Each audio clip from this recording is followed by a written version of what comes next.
Okay. Be it resolved that our second mini debate for tonight. Be it resolved that we have an obligation in Afghanistan. Victor versus Michael. Please welcome the Prime Minister this evening for a total of 2 minutes. Victor, well done. Thank you. Ladies and gentlemen, Afghanistan, what an unfortunate country. Yes, we went there in 2001, just after 9/11, to catch those who perpetrated this terrible crime in the United States. However, we lost the sight of our mission, and what happened, we sort of went on a detour to Iraq. It was a very expensive and very unfortunate and very lengthy detour. And only in 2008 we decided to refocus our attention on our primary goal. Our primary goal was to catch those who perpetrated the crime. Now, certainly our mission is very difficult there now, and we have to use our efforts in a very focused fashion. Over those 7 years since we have been in Afghanistan, we have started a program to reshape the Afghan society. We have enrolled girls and women into schools. We have started to build an infrastructure program. We have had 2 elections. We are in a building process. It's like a friend asks you to build a house, to help him to build a house, and in the middle of the building you would leave. You don't do this to a friend. You would lose your reputation. We, as NATO and all the Western participating countries, we would lose the reputation and any possibility of similar action in the future. This is absolutely necessary for our strategic interest, for maintaining our reputation, and for supporting people of Afghanistan, whether they are women, children, and others. Thank you very much.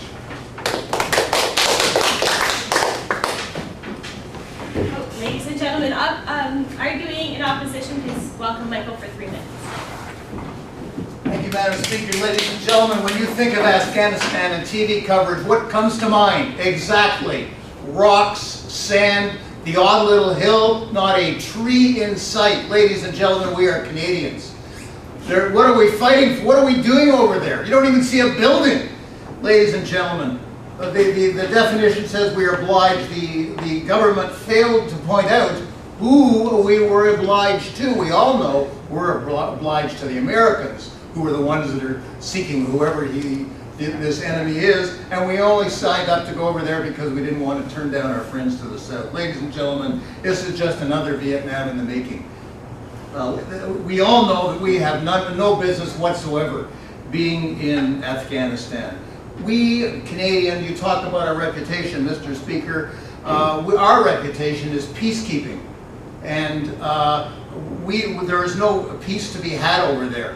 The Russians tried for years to achieve a goal there. They pulled out with their tail between their legs. Now the Americans are over there with more troops than the Russians had. If you wanted to check that on Google. And they're also going to leave there soon with their tail between their legs. We don't even know who the enemy is over there, ladies and gentlemen. Our Prime Minister says we should stay there longer. They lied. We were going to pull out by a certain year, change his mind. Imagine that. But what we're going to do is, now listen here, we've totally failed over there. The Americans failed. We as Canadians have failed. We're going to stay there on a training mission. We didn't know what we're doing. We weren't successful, but we're going to teach them now how to be as unsuccessful over there as we were. Ladies and gentlemen, the government's talked about all the good work we've done there with schools and elections and infrastructure. Why have we lost over 100 Canadian lives if what we're doing over there is building schools and making sewers? We're losing lives there. And you all know where all these, these are all roadside bombings. Whatever the hell that means. That means they're driving around looking for something to do, trying to find a rock that's worth saving, driving around, all of a sudden, boom! What? We just lost another 3 Canadian troops, ladies and gentlemen. They don't even know where they were going. They don't know why they were going there. We're over there because the Americans blackmail us, and we can't think of a way to get out there with our pride. Does anybody in this room, could you form a sentence and say why we're there? Do you even know who the enemy is? What are we trying to accomplish over there? We need schools here. We need infrastructure here. The pipes of Toronto are falling apart. What are we doing building their infrastructure? They're just going to blow it up anyways.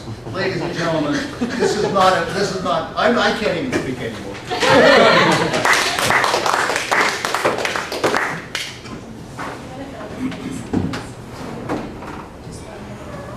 Okay, and to refute and to conclude the debate, please welcome our Prime Minister again for 1 minute. Thank you.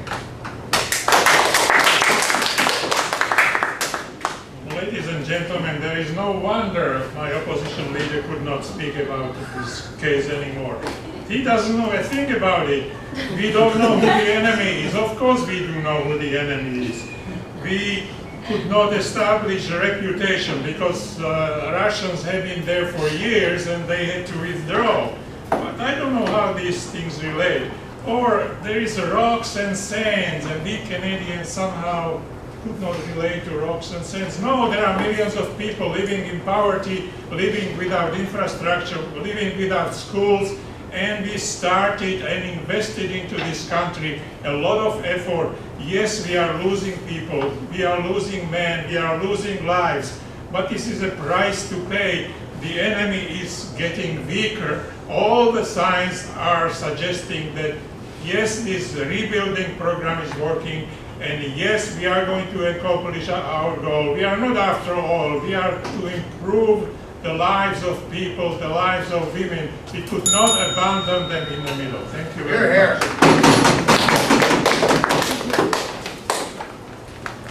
Thank you very much, gentlemen. Can I have a show of hands? All those in favor of the government, please?